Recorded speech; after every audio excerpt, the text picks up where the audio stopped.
Hello beautiful soul! Welcome back to my channel. This is Micha Ame from Japan, Kabayan Libra. This reading is for you. Nagre-record ba? Hello beautiful soul! Welcome back to my channel. This is Micha Ame from Japan, Kabayan Libra. 72 hours, timeless reading. This reading is for you. Maraming salamat muna sa mga subscriber, new subscriber, cross-watcher, sa mga bagong pasok dyan, welcome na welcome kayo sa bahay ni Ate Aimee. Salamat din sa nakataba ng puso yung mga comments, kuha tayo ng angels numbers, sa mga nag-hype ng aking video, nag-like, nag-comment, hindi nag-skip ng ads, sa mga nagpa-personal reading, God bless you all. Maraming salamat po. Yan. Kung gusto niyo na energy niyo lang talaga ang makuha natin, all the details is in description below or message me sa Facebook. Same lang din ang picture dito at pangalan. Ooh. Energy reading, general reading tayo. 13, 15, 21, 35, 23, Virgo, Aries, or Pisces. Baka rin connected ka sa kanila or magkakaroon ka ng connection sa kanila. Okay, Libra. Okay. Andito yung sitwasyon na may mga naiisip ka ng mga bagay-bagay, no? Pero nagkakaroon dito ng limitation, kumbaga nagkakaroon ng challenge. Pwedeng sa trabaho mo, pwedeng sa mga sitwasyon mo, sa pamilya mo, sa pera mo, mga ganyan. O kung sa aspeto ng buhay mo yan yun nagkakaroon siya ng blockage or nagkakaroon ng challenge sa iba. Or sa iba dito is yung mga gusto kang gawin, umpisahan, pero nagkakaroon ng limitation doon. Kaya maaring yun ay nadidelay. Kumbaga, you want to structure, kumbaga, pero nagkakaroon ng delay. Nadidelay siya. O kaya is, malapit na na-delay pa. Yung mga ganun sitwasyon. No? May mga bagay ka na gusto mong tapusin, gusto mong magkaroon ng pagbabago, gusto mong mag-ship, pero nagkakaroon ng delay o pagpapaliban. And then also, ang nakikita ko sa iba sa inyo is mahal yung leadership, no? Sa nakikita ko sa iyo dito. Pwede rin kasi na meron kang pinamumunuan o kaya is meron kang mga business, malaki o maliit, o kaya kung sa trabaho yan, din yung pagiging leader mo. Kumbaga, may leader ability ka kasi, no? O hindi yung may mga pamumunuan ka na sitwasyon sa buhay. May nakikita ako na new member of the family sa nakita ko dito. Yan, pwedeng ikaw or who's connected sa'yo is either may buntis, mabubuntis, or mga anak. Tandaan nyo ha, pwede rin siya sa kung meron kayong mga alagang hayop, pwedeng doon yon. Hindi ko alam kung kanino yung, sa Leo pala yon. Sabi niya, nakakatawa, sabi niya sa akin, nakakatawa ka, pati ba naman pet? Sabi niya gano'n. Sabi ko, pati pet Leo, sabi niya gano'n parang gano'n yung sinabi niya. Sabi ko, ay, hindi to marunong. Ang naisip ko sa kanya ay selfish to. Sabi ko gano'n. Hindi, parang nag-ano ata rin ako sa kanya, selfish. Sabi ko, dalawa lang kasi kako ang, ang uri ng tao. Isang selfish at isang grateful. Ganon. Kumbaga, gratitude, ganun. Kumbaga, di ba kapag selfish ka, gusto mo sa'yo lahat, ang kinin lahat, sa'yo lang, di ba? Kapag grateful ka or may gratitude ka, kumbaga, yung blessing mo, you want to give sa taong sa paligid mo, sila kung may nangyayari sa kanilang masaya, nangyayari sa kanilang swerte, sa mga alaga mo, it's also your blessing, pero sa kanya parang hindi. Ayan. Yun ang parang ganyan yung pagkaka-explain ko sa kanya. Kaya kayo maging grateful kayo talaga sa buhay nyo kasi the more you are grateful, well, alam ko naman na ganun kayo, Libra. Alam ko na, kind talaga kayo. Hindi ko naman sinasabi na hindi siya kind. Siguro hindi niya lang siguro din naintindihan.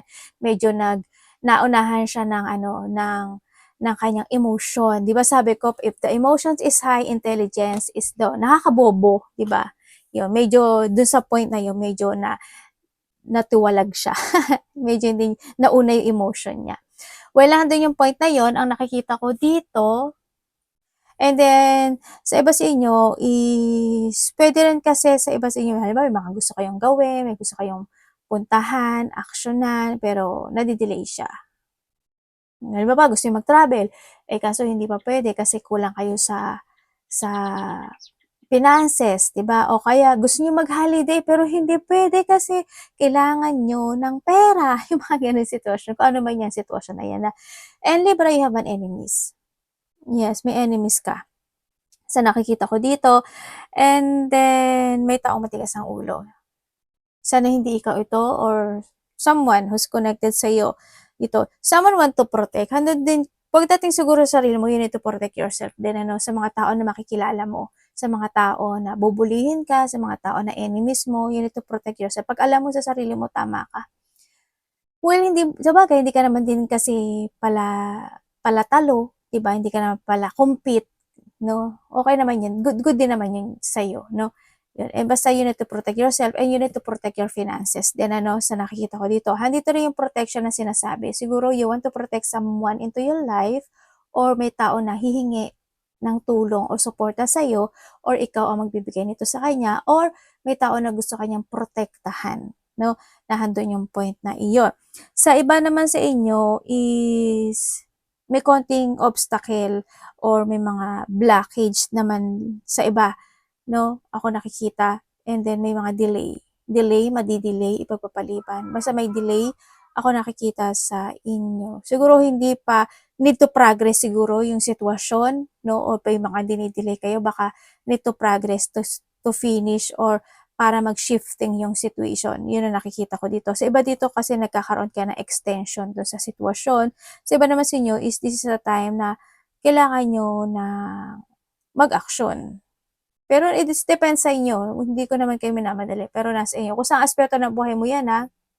Halimbawa sa pera mo, halimbawa sa relasyon mo, halimbawa sa ganito, kung saan yan. And then also is, ang nakikita ko rin sa iyo is, may mga situation of, may mga work, profession, you want to settling down in some aspect of your life, pero hindi pa siya mangyayari sa ngayon eh. Siguro something need to progress or may mga balakid pa na pwedeng harapin. Yun ang nakikita ko dito. Sa iba sa inyo, losing something valuable, ako nakikita sa iyo. Puwede rin ito, hindi ko maraming klaseng ibig sabihin ng losing something valuable, yun. May iba sa inyo may pagnanakaw. Marami ding klase ibig sabihin ng pagnanakaw, pagnanakaw ng identity, pagnanakaw ng idea, pagnanakaw ng karelasyon, pagnanakaw ng something, 'di ba? 'Yan. And then also is may mga stress, o andun yung point na may mga nerbiyos, kaba, ganyan. Ako nakikita. Sa iba, mag-ingat kayo sa mga daga, 'no? Yan, palagi ko naman sinasabi sa inyo 'yan, 'di ba? Yan, mag-ingat kayo baka may mga hamster din kayo, 'no? Ibon, hamster, yan. And then mag-ingat kayo sa daga kasi may mga disease siya. May tao rin ako nakikita na may ano, sakit or disease, parang gano'n. Baka magka-disease kayo, mag-ingat kayo or someone who's connected sa'yo, 'no? Basta mag-ingat kayo palagi. Yung 'pag nakagat din kayo ng hamster, mag-ingat kayo, kasi minsan ang hamster may ano rin sila, may mga ano rin, siyempre may mga dala rin silang sakit. Magkaiba naman kasi tayo ng mga laway, 'di ba? Lalo na yung mga ipin natin. 'Di ba kung aso nga, gano'n, 'di ba? Mag-ingat na lang kayo, ha? Yoon ang nakita ko. Mahilig ba kayo mag-ano, mamundok, mag-trail or mag-hiking, something? 'Yun ang nakikita ko sa iba sa inyo. 'Yun, pero alam mo dito sa sitwasyon medyo ang nakikita ko sa'yo dito medyo may pagkamahirap pagdating sa kaperahan ano, kaya ingatan mo. Baka yun yung sinasabi na kinakailangan mo na magkaroon ng limitation or you need to put boundaries din or someone's may boundary pagdating sa'yo or magkakaroon. Baka nakakita ka ng mga repeating numbers 20001616 or connected sa'yo 'to uy ang ganda 1818 and 0550, the eye candy. And eto yung 044. Okay. May mga overcoming, may mga isasaayos ka, 'no, to overcome the situation parang sinabi ko kanina, 'di ba? Siyempre there's a luck and prosperity, achievement and success. Pero ang mangyayari kasi dito is gagamitin mo yung iyong willpower. Yun ang ano, yun naman ang kakayahan mo naman talaga. May kakayahan ka naman talaga, 'no, ang sinasabi dito. And then also, yun something want ng support, 'no, or you give your support tulad ng sabi ko kanina sa iyo. May betrayal, day.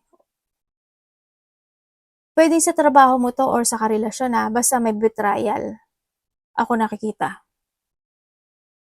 Hmm. Alam ko malakas naman ang pakiramdam mo, ha, yan. And yung iba sa inyo is maaaring yung kaharap niyo ng tao is your soulmate or sa iba sa inyo is darating ito. Kasi may new beginning ako na nakikita sa'yo. Or pwede rin naman na babalik yung soulmate mo, gano'n. Marami naman kasi ang ibig sabihin ng soulmate, eh. Yung kapatid mo pwede mo maging soulmate, yung magulang mo pwede mo maging soulmate, gano'n. Tingnan natin, 2000 is the ending and the beginning, the 2 is also, this is you. Kumbaga nandun yung point of 2 plus 2 is the 4, also this is you. Nandun yung point na you need to focus to yourself. You need to focus to a future. Kumbaga, try to make it balance. And the void. Longing, technology, ambition, genius, forward thinking, stress, and depression. Iwasan mo yon. You have no more control over your life than you realize. Learn and execute what interests you. Ano ba talaga yung gusto mo? Diba? Turn things around. It get better with time. There are plenty of friends to make. So chill out, have fun, and open up, go outside. Okay, ito yung point na kailangan mo ngayon is your mental peace. You need to control and balance any situation into your life. No? May mga bagay na kailangan mong harapin. Hindi, may mga bagay na kailangan mo nang planuhin. Choose your path. Ibig sabihin, may mga bagay na need to prepare, need to discover, gawin mo. Huwag ka magda-doubt sa sarili mo, no? Ang sinasabi, you need to open up sa mga tao na pwedeng hindi ka ibebenta nila. Kumbaga, yung mga close mo talaga na hindi ka i-judge, kumbaga na doon sa point na yun na hindi ka i-backstab. Or you need to enjoy your life. Or na have fun, mga ganyan, di ba? Maaaring makapag-refresh sa'yo or sa iba sa inyo is maaaring magkakaroon ng mga go out situation, mga chilling situation, pwedeng nandun sa point na yun. Or you need, no? Kaysa sa mag-overthink ka at nagdi-delay na sitwasyon at nag-focus ka sa mga ikaka-stress mo, lumabas-labas ka. Your energy. Baka naman over trabaho ka na rin, di ba?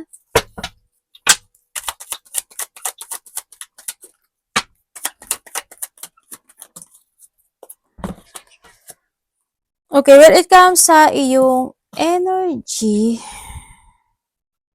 pagdating sa energy mo, nandito ka sa sitwasyon mo na parang ayaw mo nang mag-effort sa isang sitwasyon na parang napapagod ka, naboboring ka na, parang magbigay ka man ng effort, hindi naman nagsasucess, parang nahadod ka na sa point, sa point na yun naglolo kasi yung energy, parang nahadod ka sa point na gusto mo na lang mag-focus sa sarili mo, gusto mo na lang fokusan yung mga needs mo, mga ganun sitwasyon. Sa iba naman sa inyo is, you feeling bored, o kaya is, nandun yung pagiging, yung iba dito kasi parang may pagka-workaholic situation. Hindi ko alam kung ikaw yan or someone, but hando yung pagiging workaholic situation, sa nakikita ko dito. Pagdating naman ka sa being workaholic, hindi lang naman din sa trabaho yun. Halimbawa, you always give your effort sa taong malapit sa iyo, sa pamilya mo, sa connection mo. Diba? Pwedeng nandun sa point na yun. And then, ang nakita ko energy, sana wala kayong sakit. No? Or someone is may sakit. Pero, siguro kung sa may sakit lang, siguro mild lang to, mga basic lang siguro. No?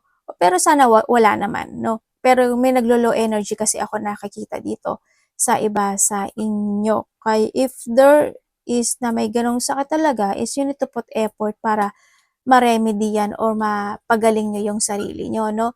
Yun ang nakikita ko sa inyo. Kung kailangan nyo kumain ng mga prutas, gulay, gawin nyo. Yung kayo, magpa-doktor kayo kung gusto nyo sa iba sa inyo. Basta naglo-low energy. Iba dito feeling boring, parang naboboring kayo sa sitwasyon kasi. Nawawala na kayo ng effort or minsan mag-e-effort ka, minsan hindi, mag-e-effort ka, hindi. or nandun yung point na, ay nako, ayoko na mag-effort. Pwedeng nandun sa point na yun. No? Yun ang nakikita ko sa iba. Parating. Parating kay Libra.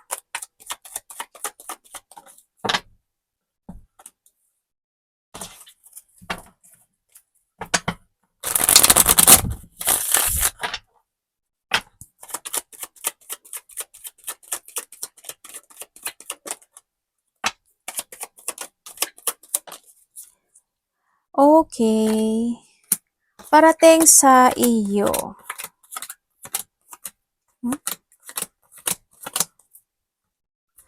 Parating sa iyo, ang nakikita ko sa iyo dito is may taong nagsisinungaling. May taong may sikreto. Magkakaroon ka daw ng dissatisfaction sa isang taong pwede kasi ito, sa iba sa inyo kasi pwedeng ito sa company mo, sa trabaho mo, o sa karelasyon mo, o pwedeng magulang, pwedeng ganun. O kaya is sa isang lalaki. Well, babae man siya o lalaki, no? Ganyan. Pwede din kasi sa trabaho, di ba? Yun. Magkakaroon ka daw ng dissatisfaction sa kanya. Tapos, yung iba sa inyo is makakaramdam ka ng you feeling rejected, parang ganun. May mga rejection situation ako na nakikita. And then, nandito rin yung point na may mga papers and documents ako na nakikita sa'yo. Hindi ko alam kung ano yung marireceive mo ba siya, or may mga hindi ka ba naasikaso, may mga papasa ka ba, may mga isusulat ka ba, parang nandun sa point na yon. Baka may asikasuhin ka. Yun, ano, sa iba sa inyo is, meron ako nakikita na tao na needy, may sadness or depression, may tao na very emotional siya, no, sa nakita ko. Hindi ko alam bakit. Pero nalulungkot siya. Or pwedeng may taong kukonek sa'yo na ganun yung sitwasyon niya. Pwedeng nato sa point na yun. Or kung ikaw iyon, maaaring may makakausap ka na makakapagbigay sa'yo ng ganun, ng kalungkutan, ganun. May nakikita akong ganun sa iba sa inyo. Ano ba yan, anak? Sa iba naman is, mahihingi ng suporta. Pwedeng anak mo to, pwedeng kapatid mo, pwedeng karelasyon mo. Yun. May support kasi ako nakikita dito. And then also, may paghintay ako na nakikita. Ibig sabihin, may hinihintay ka. Yung iba sa inyo, no, may paghihintay. Yung iba naman sa inyo is, andun yung point na you don't know how to proceed. If you take it action or not, or magdi-decide ko to stay or mag-go ka. Parang nandun ka sa point na yun. Na medyo pagod ata yung iba, hindi ko alam kung napapagod ka ba in your situation, na parang paulit-ulit. Parang may mga bagay kasi na nangyari noon, mauulit muli ngayon eh. O kaya paulit-ulit yung sitwasyon. May mga ganun ako nakikita sa iyo. Meron. Sa iba sa inyo may papasok na pera, pero lalabas din agad ito sa nakita ko dito. Ang saklap, di ba? Ate, nagsabi ka pa. Sabay ongay, no? Eh, wala, yun yung nakita natin eh. Wala tayong magagawa doon. Basta you need to keep or mag-save ka ng money ha. Ang sa iba sa inyo is kailangan nyo doon ng self-care. Hindi ko alam why. Bakit kailangan ng self-care? Or may tao na kailangan. May taong nangangailangan din pala. Yun ang sabi. Yung iba sa inyo is maaring nahandun yung point na halimbawa may mga bagong trabaho kayo, may mga bagong pagkakaperahan kayo, pagkakakitaan, o kaya malilipat ka na pa umaga, patanghali, panggabi, o kaya naman is mapupunta ka sa section 1, section 2, section 3, mga ganun. Ay, baliktad yung lagay ko. Di ba nag-away pa yung mga anak ko? Someone spying ha? Or you spying? May nag-aaral ba kayo? Yung iba dito parang may pinag-aaralan, aaralin, may sinisiyasat, or mahilig lang talaga kayo sa research, ganyan. Or maybe you're in a social media, di ba? Pwedeng na doon sa point na yun. O mga social media na meron kayo. Tingnan natin, dapat iwasan.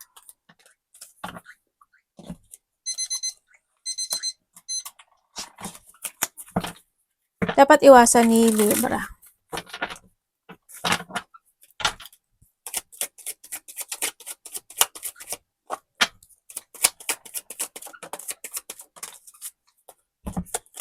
Okay, ayun, galing oh, the fool and the fool. Panalo.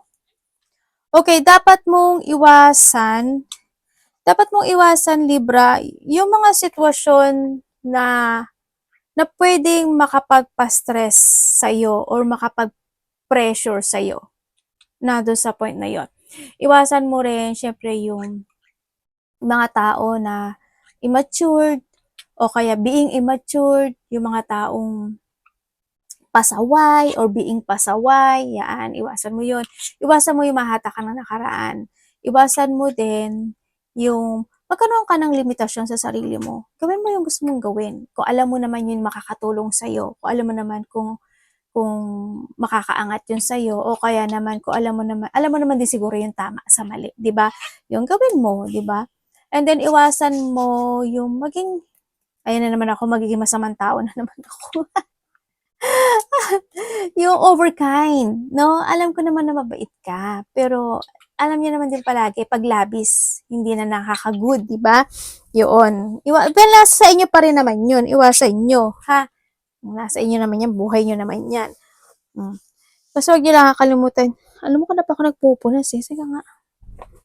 Yun ang iwasan nyo. Iwasan nyo, syempre, yung magkaroon ng mga pagpapabaya sa sarili nyo, ganyan, sa mga sitwasyon, sa mga taong mahalaga sa'yo, or kung may mga tao na ganun, di ba, na pasaway, at kapag kailangan ka lang nila, handyan lang sila, yung mga ganun. Well, nasa sa'yo pa rin yan, decision mo yan. Yun. Mapanghinaan ng loob, yan, iwasan mo. Kung may mga bagay ka na gusto mong subukan, gusto mong i-let go, gawin mo. Gusto mo i-fix, nasa iyo yun, no? Yun. Pero kailangan mo magplano, wag pabigla-bigla din, no? Yung mga tao na pwedeng mga hindi good yung pakikipag-usap sa'yo, ganyan, ma-unfocus ka, iwasan mo, bahala na sitwasyon, iwasan mo. Yung mga taong agresibo, yung mga bastos nga sabi ko sa'yo, di ba? Yung mga sitwasyon na mga bully situation, ay iwasan ka dyan. Or wag ka makitambog o makisawsaw. Love, kapatid, anak, magulang, karelasyon, kaibigan, pamilya.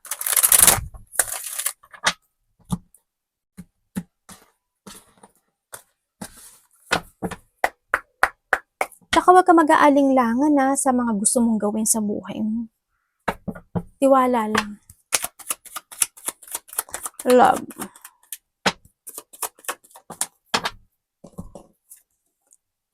Tandaan nyo palagi, vice versa tayo.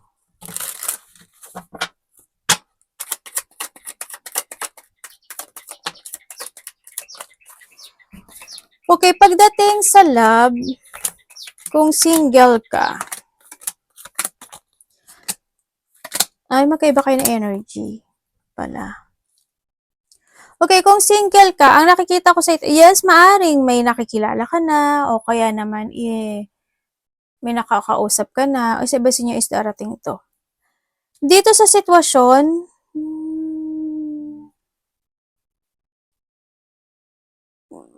huwag kang magmadali. Baka mapasok ka sa maling connection. As in. Kasi dito sa sitwasyon, basta huwag kang magmadali. Medyo may pagka-player kasi yung tao.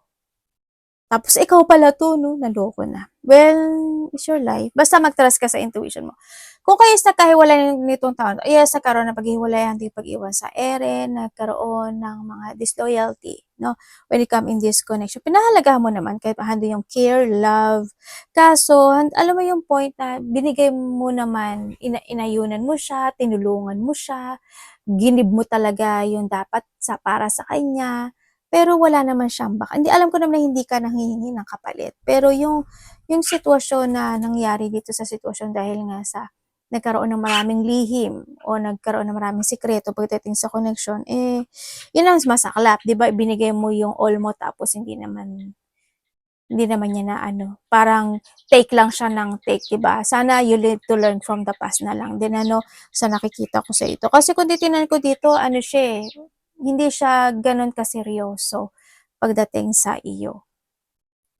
Iyon, nagkaroon na ng mga rejection. Nandun yung naging hot and cold din kasi yung connection ano, sa sitwasyon na ito. Kung magkakabalikan kayo, talaga gusto mo pa talaga magkabalikan, well nasa sa'yo na 'to, sa iba sa inyo. Iba din sa inyo LDR ano. Kung kayo is may third party relationship, meron na meron kasi may betrayal at alam ko naman na alam mo na niloloko ka niya. Well, oo, mahalaga siya sa'yo kasi andun yung point kasi na na kung ano ipapakita mo sa kanya, yun yung ipapakita niya sa'yo.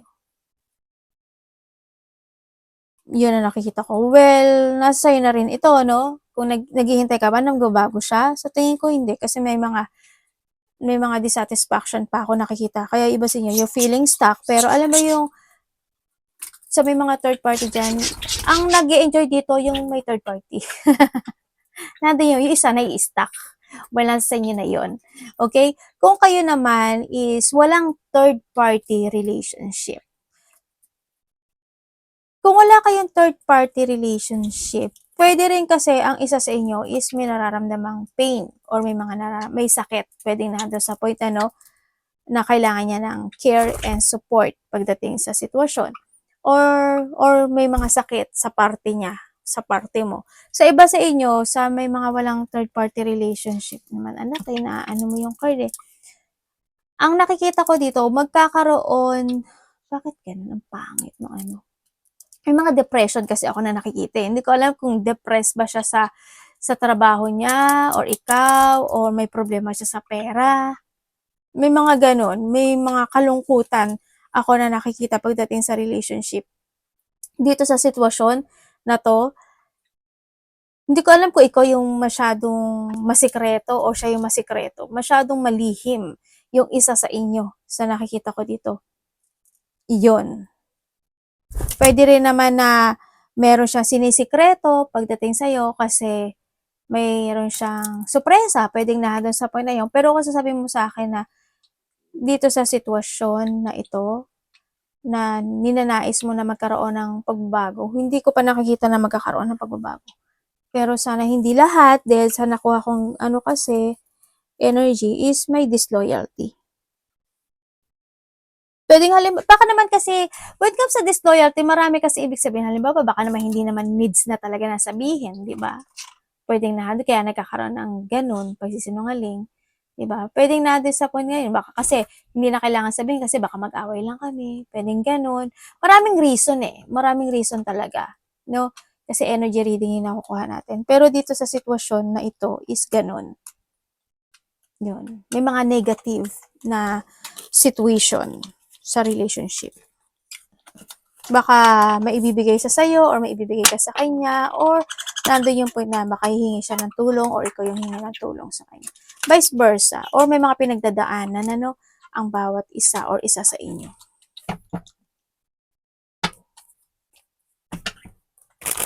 Money. Anak, bigay ka ng bigay ng pagkain, busog na yung kapatid mo. Nagsusubuan sila.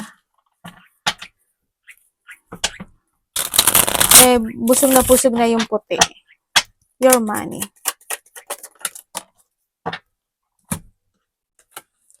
Okay, pagdating sa iyong money or trabaho, you try to make it balance, ano, pagdating sa iyong money and trabaho. Yun nga lang, ang nagiging ano lang sa'yo talaga is yung nasa paligid mo, no? Pwedeng nandun kasi sa point na magkakaroon ng mga hindi pagkakasunduan pagdating sa trabaho or sa money, pwedeng nandun sa point na yun. Yun ang nakikita ko. May mga conflicted or conflict situation kasi ako nakikita dito. Handun din yung point na maaring may tao na magiging very demanding o kaya naman baka naman over ka naman din kasi. 'Di ba? Yun ang nakikita ko sa dito. And then, handun din yung point, ibig sabihin over ka magbigay. Over ka magsuporta, over ka magbigay, mga ganyan. Well, okay lang yun kasi pera mo naman. Sabi gano'n eh, 'no? And then yun nga, always try to make it balance na lang din pagdating sa pera mo, sa nakikita ko dito sa'yo, yun. Pero may taong magtatampo. no? O may pagtatampo or puot o galit. O may mga pag hindi pagkakasunduan talaga na pwede maganap sa trabaho mo or sa related sa kaperahan mo, ganyan. Yun ang nakikita ko dito. Mag-ipon kayo ng pera. O, yun ang nakikita ko dito ha.